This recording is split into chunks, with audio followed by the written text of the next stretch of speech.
Hey, Fred, how are you? Good. How you doing? Good. Um,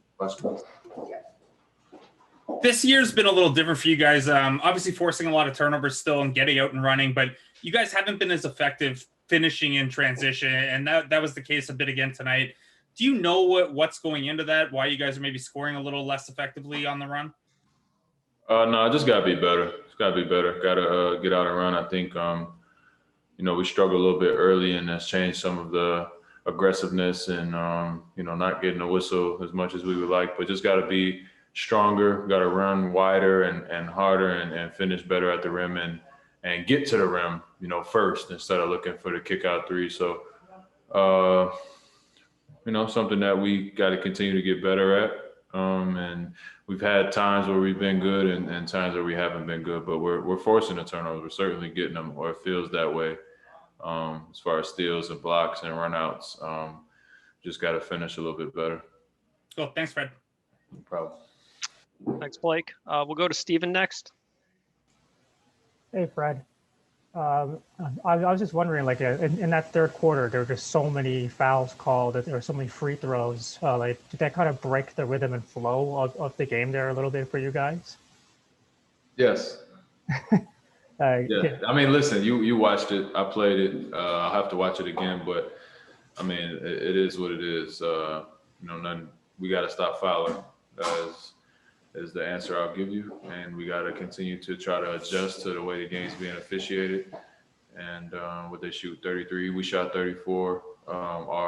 Most of the ones that we sent them to the line were very, they came at bad times, and kind of in the flow of when we thought we were making a run and just kind of joked up the game. But yeah, that's all I got for you on that one. And if it played a factor at all, but like how did fatigue perhaps play a factor in you guys' inability to maybe get out and run as much as you usually do tonight? Yeah, I just didn't think we were sharp enough, especially defensively. We gave up 3 30-point quarters. Like that's not gonna get it done, especially on the second night of a back-to-back. So I mean, we had a chance. We had our chances to win the game, but giving up 132, I don't know. I don't know if you can live and survive, playing defense that way. So I have to look at the film and see where we can be better. Thanks a lot, Fred. Next question goes to Aaron Rose from SI.com. Hey, Fred. They shot a ridiculous number from behind the arc tonight.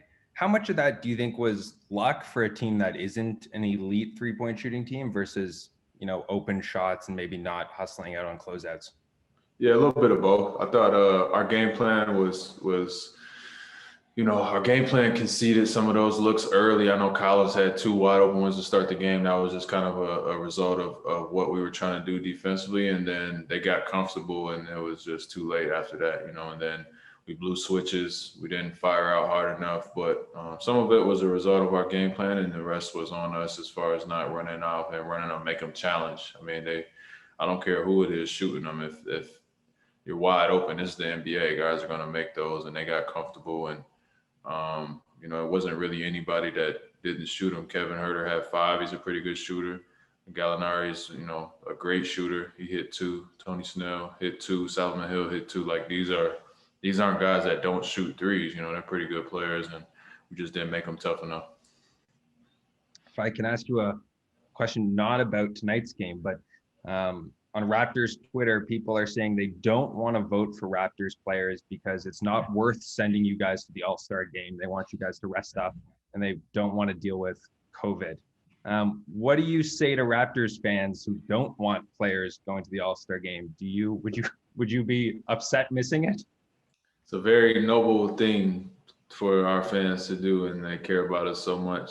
But they're gonna do what they want to do. I'm not gonna tell them what to do one way or another. It's gonna be what it's gonna be, and All-Star is what it is. I'm really not gonna comment on that one. So we know what that's about, and whatever the fans choose to do, that's what they want to do. Thanks, Fred.